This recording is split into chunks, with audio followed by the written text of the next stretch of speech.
नमस्कार। सुबह के 8 बज रहे वक्त हो गया है गुड मॉर्निंग मध्य प्रदेश का। तो देश के दिल मध्य प्रदेश में क्या है खास, आज हम आपको इस पूरे बुलेटिन में अपडेट देंगे। शुरुआत करते हैं सुर्खियों से।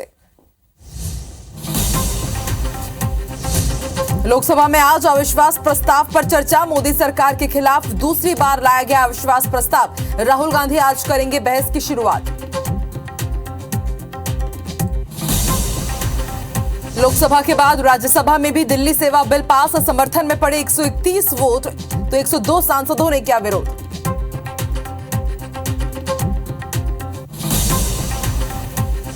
मध्य प्रदेश में बीजेपी नेताओं का मैराथन दौरा। सीएम शिवराज वन भवन का करेंगे लोकार्पण। दमोह में केंद्रीय मंत्री प्रहलाद पटेल और भिंड में प्रभात झा कार्यकर्ता सम्मेलन में होंगे शामिल। भोपाल में एनआईए की दबिश। टेरर फंडिंग में शामिल संदिग्ध सलीम की कर रहे हैं तलाश। टीम ने 11 लोगों को पूछताछ के बाद छोड़ा।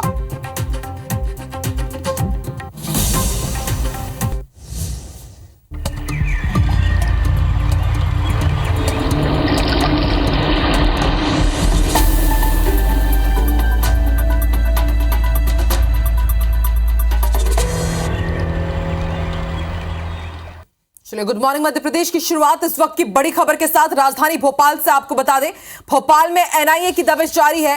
टेरर फंडिंग में शामिल संदिग्ध सलीम की तलाश में है एनआईए की टीम। एचयूटी का सदस्य सलीम जहांगीराबाद का निवासी है। एनआईए ने सलीम के 5 दोस्तों से भी पूछताछ की है। टीम ने 11 लोगों को हिरासत में लिया था और पूछताछ के बाद सभी को छोड़ दिया है, लेकिन अभी भी एनआईए की टीम सलीम को ढूंढ रही है। सलीम तो नहीं मिल पाया, लेकिन सलीम के 5 दोस्तों से पूछताछ की है। पूरा मामला टेरर फंडिंग के मामले से जुड़ा हुआ है। एचयूटी का भी कनेक्शन तो जरूर कुछ सामने आया। बताया जा रहा है एचयूटी का सदस्य है सलीम, जो कि जहांगीराबाद का ही निवासी है। इससे पहले हमने आपको बताया था कि एक देवर और भाभी को हिरासत में लेकर के लंबी पूछताछ की गई, उनके मोबाइल जब्त किए गए और उसके बाद टीम एनआईए रवाना हुई। लेकिन सोमवार को फिर से एनआईए की टीम ने दबिश दी है। सलीम के 5 दोस्तों से पूछताछ हुई है। हरप्रीत जुड़ चुकी है हमारे साथ। हरप्रीत, सलीम का कुछ भी क्लू नहीं मिल पा रहा है एनआईए की टीम को, अब क्या स्ट्रैटेजी रहेगी? और कल भी दबिश दी गई है, क्या कुछ इनपुट्स मिले हैं, क्या कुछ खुलासा हुआ है? बिल्कुल, देखिए एनआईए की टीम मध्य प्रदेश की राजधानी भोपाल में मौजूद है। रविवार को भी उन्होंने 11 लोगों को हिरासत में लिया था। पूछताछ के बाद उन्होंने देर रात छोड़ दिया था और कल भी ये कार्रवाई यहाँ पर एनआईए की जारी रही।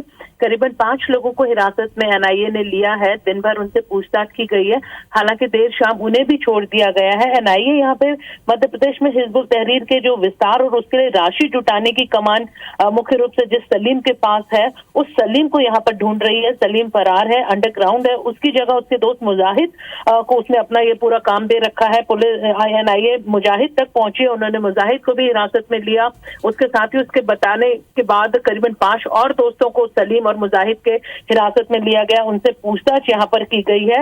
हालांकि पूछताछ करने के बाद जरूर उन्हें छोड़ा गया है, लेकिन फिलहाल एटीएस और पुलिस को उन पर निगरानी रखने के लिए कहा गया है। माना जा रहा है कि कुछ जो सबूत है वो जरूर एनआईए को यहाँ पे मिले हैं। दरअसल पूरा जो मामला है ये दिल्ली और रायपुर में पकड़े गए पूर्व जो आतंकी संगठन के सदस्य हैं, ऑनलाइन राशि भेजने के जो मामले हैं उसमें यहाँ पर सलीम की तलाश की जा रही है। माना जा रहा है कि एनआईए सलीम की तलाश में पूरी मुस्तैदी से यहाँ पर जुटी है और जल्द ही सलीम तक एनआईए पहुंच सकती है। फिलहाल सलीम के जो साथी हैं, सहयोगी हैं, उनसे जरूर यहाँ पर एनआईए पूछताछ कर रही है और उनके जो फोन है वो भी यहाँ पर एनआईए ने जब्त किए हुए हैं। तय माना जा रहा है कि आज भी एनआईए कार्रवाई कर सकती है। ठीक है हरप्रीत, आप नजर बना के रखिएगा। शुक्रिया पूरी जानकारी के लिए। आगे बढ़ते हैं, ग्वालियर का रुख करेंगे। नौकरी के नाम पर 2,65,000 रुपए की ठगी का मामला सामने आया है। असम राइफल्स में नौकरी लगवाने के नाम पर झांसा दिया गया। आरोपी सतीश कुमार ने रवि को फर्जी ज्वाइनिंग लेटर भी दे दिया। ज्वाइनिंग के लिए जब शख्स नागालैंड पहुंचा तब जाकर के पूरे मामले का खुलासा हुआ है। क्राइम ब्रांच ने आरोपी के खिलाफ केस दर्ज कर लिया है। तो ग्वालियर में नौकरी के नाम पर आप देखिए किस तरह से ठगी की गई है। ज्वाइनिंग लेटर भी दे दिया गया कि असम राइफल्स में आपकी ज्वाइनिंग हो गई है, और जब ज्वाइनिंग लेने के लिए युवक नागालैंड पहुंचता है तब उसको समझ में आता है कि किस तरह से उसके साथ ठगी हुई है। क्राइम ब्रांच ने अब आरोपी के खिलाफ मामला दर्ज कर लिया है। जल्द ही उसकी गिरफ्तारी हो सकती है। खंडवा में कांवड़ यात्रा के दौरान कुछ उपद्रवियों ने पथराव कर दिया। दरअसल कल रात जय हिंदू राष्ट्र ने कांवड़ यात्रा निकाली थी और यात्रा महादेवगढ़ जानी थी, लेकिन यात्रा पहुंचने से 700 मीटर पहले कुछ लोगों ने कांवड़ियों पर पथराव कर दिया। सूचना पर पुलिस बल के साथ प्रशासन की टीम मौके पर पहुंची और भीड़ को तितर-बितर कर हालात को नियंत्रण में लिया। कलेक्टर ने बताया कि हालात काबू में हैं और सीसीटीवी फुटेज के आधार पर आगे कार्रवाई की जाएगी। बता दें कि कांवड़ यात्रा की सुरक्षा में 400 पुलिसकर्मी लगे थे।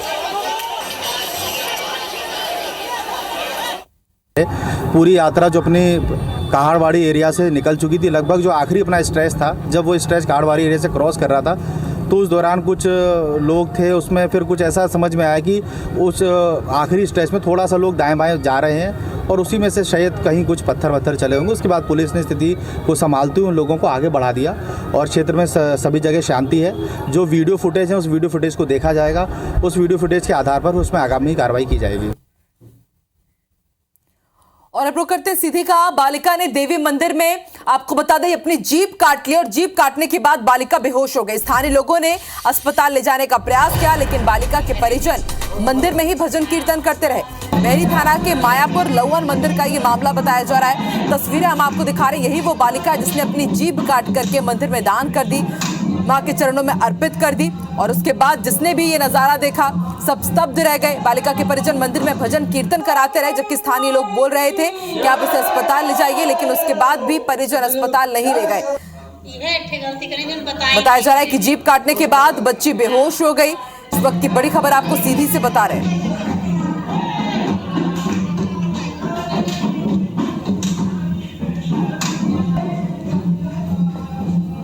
तो इससे पहले भी आपने कई बार इस तरह के मामले देखे होंगे, सुने होंगे।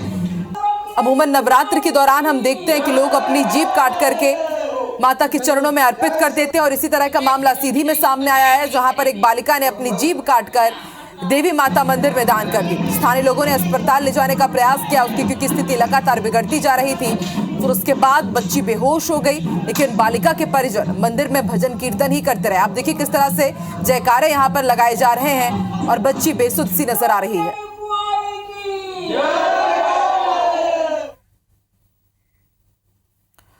कार पार्किंग में की गई छोटी सी लापरवाही कैसे जान पर आफत आ सकती है, इसकी वानगी इंदौर और मंडला में देखने को मिली। इंदौर में एक कार अचानक चोरल नदी के नजदीक बने लोदिया कुंड में जा गिरी। वो तो गनीमत रही कि कार में सवार तीनों लोगों को समय रहते कुंड से बाहर निकाल लिया गया और इससे उनकी जान बच गई। दूसरी घटना मंडला में देखने को मिली, जहां एक अनियंत्रित कार झामल नदी में जा गिरी। यहां भी कार सवार लोगों को सकुशल कार से बाहर निकाला गया। तो इंदौर और मंडला की तस्वीरें हम आपको दिखा रहे हैं। जो पहली तस्वीर आप देख रहे हैं इंदौर की, देखिए आप किस तरह से देखते ही देखते ये कार कुंड में समा जाती है और एक शख्स भी आपको गिरता हुआ नजर आ रहा है। जैसे ही ये कार कुंड में गिरती है, चीख पुकार वहां मच गई। और दूसरी तस्वीर हम आपको मंडला की दिखा रहे हैं, यहाँ पर एक कार नदी में जा गिरी। बादशाह भगवा यहाँ से चलो।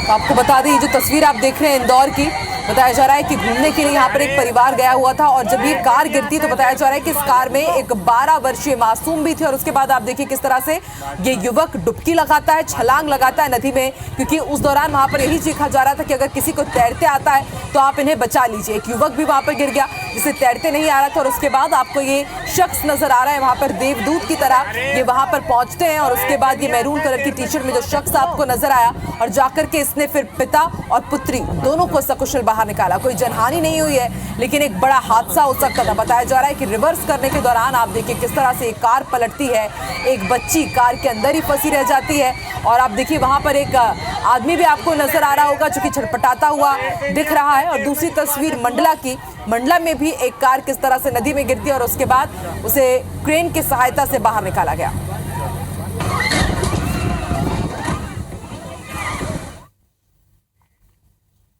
और अब रुक करते हैं इंदौर का। डीएवीवी यानी कि देवी अहिल्या विश्वविद्यालय में आज रजिस्ट्रेशन का आखिरी दिन है। काउंसलिंग में प्रवेश करने छात्रों के पास आज अंतिम मौका है। देश भर में 10 लाख छात्रों ने CUET की परीक्षा दी थी। चयनित छात्रों को पहली काउंसलिंग में फिर डीएवीवी बुलाया जाएगा। तो अगर आप भी डीएवीवी में पढ़ना चाहते हैं तो आज रजिस्ट्रेशन का आखिरी दिन है। आज आप रजिस्ट्रेशन करा सकते हैं। काउंसलिंग में प्रवेश करने के लिए छात्रों के पास आज अंतिम मौका है। आपको बता दें, देश भर के 10 लाख छात्रों ने CUET परीक्षा दी थी। जो भी छात्र चयनित होंगे उन्हें फिर पहली काउंसलिंग के लिए डीएवीवी बुलाया जाएगा।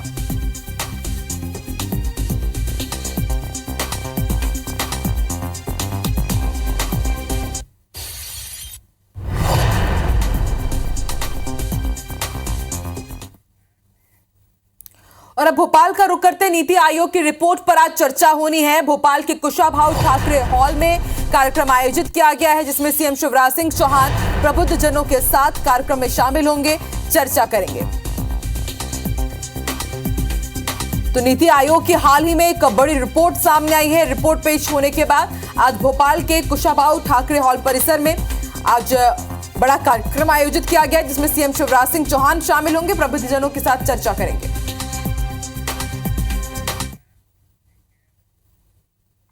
रुक करते हैं भोपाल का कार्यकर्ता सम्मेलन में बीजेपी के दिग्गज जुटने वाले हैं। दमोह में केंद्रीय मंत्री प्रहलाद पटेल मोर्चा संभालेंगे, तो वहीं भिंड में प्रभात झा कार्यकर्ता सम्मेलन में शामिल होंगे। और इससे पहले राष्ट्रीय महामंत्री बीजेपी के कैलाश विजयवर्गीय भी पहुंचे थे कार्यकर्ता सम्मेलन में शामिल होने के लिए। नरेंद्र सिंह तोमर भी, जो कि केंद्रीय कृषि मंत्री हैं, और अब प्रभात झा और प्रहलाद पटेल अलग अलग कार्यक्रमों में कार्यकर्ता सम्मेलन में शामिल होने के लिए मध्य प्रदेश के दौरे पर रहेंगे।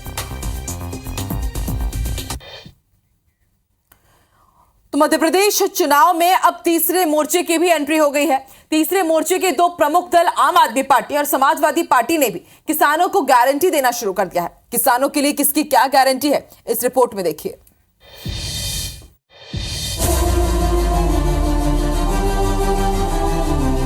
मध्य प्रदेश में जैसे जैसे चुनाव की तारीख नजदीक आ रही है, वैसे वैसे राजनीतिक दल अलग अलग वर्गों को साधने में जुट गए हैं। तीसरे मोर्चे के दो प्रमुख दल आम आदमी पार्टी और समाजवादी पार्टी ने किसानों की समस्याओं पर विशेष ध्यान देना शुरू कर दिया है। दोनों दल सत्ता में आने के बाद किसानों को ज्यादा मुआवजा और मुफ्त बिजली देने की गारंटी दे रहे हैं। समाजवादी पार्टी की सरकार बनेगी तो उसमें हम प्रमुख रूप से किसानों के लिए किसानों का कर्जा माफ करेंगे, किसानों के पंपों का बिजली फ्री देंगे। जो 6,000 रुपये दिया जा रहा है मुआवजे के तौर पर, हम इससे ज़्यादा उनको मुआवजा देंगे। और जो पर एकड़ पंजाब में 15,000 रुपये किसान भाइयों को दिया जा रहा है, वो हम मध्य प्रदेश में भी लागू करवाएंगे। वहीं बीजेपी और कांग्रेस तीसरे मोर्चे पर हमलावर है। दोनों ही दलों का मानना है कि किसानों की समस्याओं पर उन्होंने ही ज्यादा ध्यान दिया है। हमारी भारतीय जनता पार्टी की सरकार हमेशा किसान हितैषी रही है। निश्चित तौर पर किसानों के पक्ष में जितने अच्छे निर्णय भारतीय जनता पार्टी की सरकार ने लिए, मैं समझती हूँ पूर्व में कभी भी किन्हीं सरकारों ने इस तरीके के निर्णय नहीं लिए। आज़ादी के पहले से और आज़ादी के बाद से हम किसान आंदोलन से ही कांग्रेस खड़ी हुई है, तो हम किसानों के साथ हैं और किसानों के लिए काम कर रहे हैं। किसान हम पर भरोसा करता है। बहरहाल प्रदेश में किसान किसके साथ हैं, ये आने वाले चुनाव नतीजे बताएंगे। भोपाल से दुष्यंत पराशर के साथ ब्यूरो रिपोर्ट IBC 24। बड़ी खबर आपको ग्वालियर से बता दें, PHE में 16 करोड़ के घोटाले से जुड़ी हुई ये बड़ी खबर है। क्राइम ब्रांच ने अब अकाउंट्स को सीज करा दिया है। ट्रेजरी ऑफिस में भी पूछताछ की गई है। आपको बता दें 71 खातों में फर्जीवाड़ा हुआ था, फर्जी अकाउंट्स बनाए गए थे और लगातार जो पैसे हैं उसमें ट्रांसफर किए जा रहे थे। और जब घोटाले का यहां पर खुलासा हुआ तो 1 करोड़ रुपए करीब वापस भी किए गए। और अब ये पूरा मामला आपको बता दें काफी आगे तक बढ़ चुका है। ट्रेजरी ऑफिस में पूछताछ की गई है। 71 खातों में फर्जीवाड़ा हुआ है। PHE घोटाले में बड़ा एक्शन लिया गया, अकाउंट्स को सीज कर दिया गया है।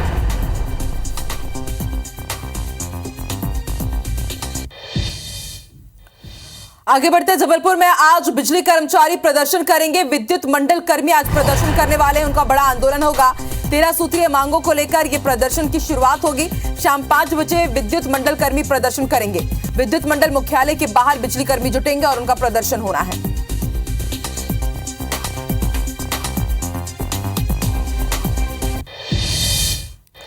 हाईकोर्ट की ग्वालियर बेंच में स्वर्ण रेखा नदी के मामले में सुनवाई की गई और इस दौरान हाईकोर्ट की डबल बेंच ने स्वर्ण रेखा नदी पर पेश की गई स्टेटस रिपोर्ट पर नाराजगी जाहिर की है। कोर्ट ने कहा कि हवाई रिपोर्ट से काम नहीं चलेगा। नदी के अस्तित्व को बचाने के लिए ग्राउंड पर किए जा रहे काम की वास्तविक रिपोर्ट पेश की जाए। सुनवाई के दौरान नगर निगम, जल संसाधन विभाग, प्रशासन और स्मार्ट सिटी के अधिकारी पेश हुए।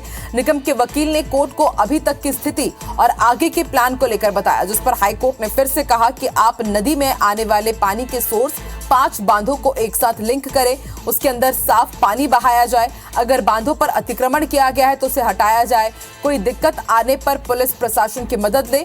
अब इस मामले की अगली सुनवाई 5 सितंबर को होनी है। ऐसा कर रहे हैं कि आपका कहना है कि ये जो सीवेज का वेस्टेज पानी है वो इसमें स्वर्ण रेखा में ला रहे हैं, और नगर निगम का कहना है कि हम साफ पानी लाएंगे। तो इस चीज़ की उनको जांच करनी है और सभी लोगों के विरुद्ध आप कार्रवाई करिए और स्वर्ण रेखा नाले में साफ पानी बांधों से इसमें मिलाया जाए।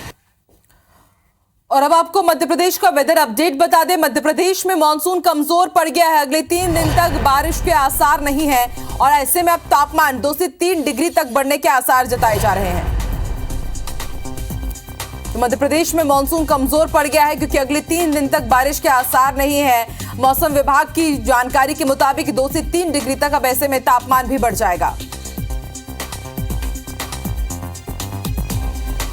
तो मूसलाधार बारिश के दौर से मध्य प्रदेश वासियों को राहत थोड़ी जरूर मिलेगी, लेकिन माना जा रहा है कि अगर बारिश पर ब्रेक लगेगा तो जाहिर सी बात है तापमान में बढ़ोतरी भी दर्ज होगी।